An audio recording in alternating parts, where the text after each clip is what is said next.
যে কোনো সন্তানের কাছেই তার মায়ের হাতের রান্না হলো শ্রেষ্ঠ রান্না। আর আমার মায়ের রান্না করা এই রেসিপিটি আমার ভীষণই পছন্দের। রেসিপিটি শুরু করার আগে আমি দুটো কথা বলবো। আমার মা এক চোখে অন্ধ। আমার মা একটা চোখ দিয়ে আমার মা কিছুই দেখতে পায় না। তো রান্নাঘরটা খুবই সাধারণ, আমার মাও খুব সাধারণ, আর খুব সাধারণভাবেই ঘরোয়া পদ্ধতিতে রান্নাটা মা করেছিল। আর রান্নাঘরের ক্লিন যে ব্যাপারটা, সেটা হয়তো খুব একটা পাবেন না, কারণ রান্নাঘরটা অনেক পুরনো আর অতটাও আধুনিক নয়, আর অতটাও পরিষ্কার পরিচ্ছন্ন নয়। কারণ বাড়িতে দুটো রুগী, আমার বাবা একজন মানসিক রুগী, ঠাকুমাও একজন অসুস্থ মানুষ, আর তার প্রায় 100 বছর বয়স। এখানে সর্ষে, পোস্ত, কাঁচা লঙ্কা বাটা আছে, আর 2 কোয়া রসুনও তার সাথে বাটা আছে। তো এখন মাছটা সব কিছু দিয়ে মাখবে, সেটা আর আলাদা করে বলার কিছু নেই। তো এটা দেখতে থাকো। এখানে পেঁয়াজ, কাঁচা লঙ্কা, ওই সর্ষে পোস্ত, রসুন, কাঁচা লঙ্কা বাটা সমস্ত কিছু দিয়ে মা এখন মাছটা মাখবে। এই রান্নাটা আমার মা শিখেছিল আমার ছোটো পিসির কাছ থেকে। তো রান্নাটা সত্যি কথা বলতে আমার তো ভীষণই ভালো লাগে, আর এটা দিয়ে আমার খেতেও ভীষণ ভালো লাগে। তো ভিডিওটা দেখার পরে হয়তো অনেকের অনেক কিছু মনে হবে। একটা কুমন্তব্য করার আগে অন্তত একবার একটু হলেও ভাববেন, তার জন্যই এতগুলো কথা বলা। তো আমি যেহেতু সেই বাপের বাড়িতে খুব একটা যেতে পারি না, আমার ছেলের পড়াশোনা বা নানান কাজের জন্য আমার হয়তো খুব একটা যাওয়া হয় না। তো বাড়িতে তিনটে মানুষ, তিনজনেই অসুস্থ, তবুও গেলে পরে এখন নিজেকেই রান্না করে খেতে হয়। আর তবুও মাঝে মাঝে ইচ্ছে করে না মায়ের হাতের রান্নাটা একটু খেতে, কারণ মা তো মায় না, মায়ের হাতের রান্নার টেস্টই হয় আলাদা। তো মাকে যখন আমি বলছিলাম, মা আমার বাবার একটা ছোট্ট দোকান আছে আমাদের পাড়াতেই, সেটাকেই মা বর্তমানে এখন চালায়।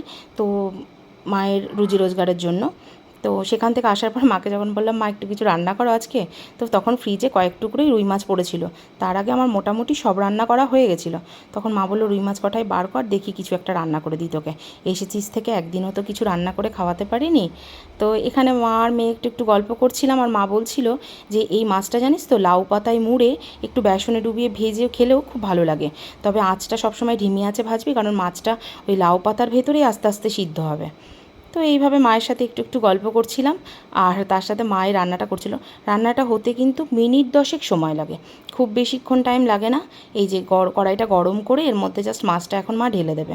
এই পেঁয়াজ, কাঁচা লঙ্কা, সর্ষে পোস্ত, কাঁচা লঙ্কা, রসুন সব বেটে, আর পেঁয়াজটাকে কুচি করে দিয়েছিল, আর বেশ খানিকটা কাঁচা তেল দিয়ে মেখে মাছটাকে দিয়ে একটুখানি এই জাস্ট এই গামলাটার শিলপাটাটা ধুয়ে একটু জল দেবে, দিয়ে এটা এই মিনিট 5-7 জন্য একটু ঢাকা দিয়ে রেখে দেবে। তাতেই মাছটা একদম সেদ্ধ হয়ে যাবে।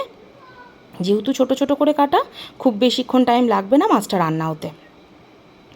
এই যে এবার এটা ঢাকা দিয়ে দেবে, নামানোর আগে একটু চেরা কাঁচা লঙ্কা আর সর্ষের তেল একটু সামান্য পরিমাণে দিয়ে নামিয়ে নেবে। তো এই রান্নাটা করতে খুব বেশিক্ষণ সময় লাগে না।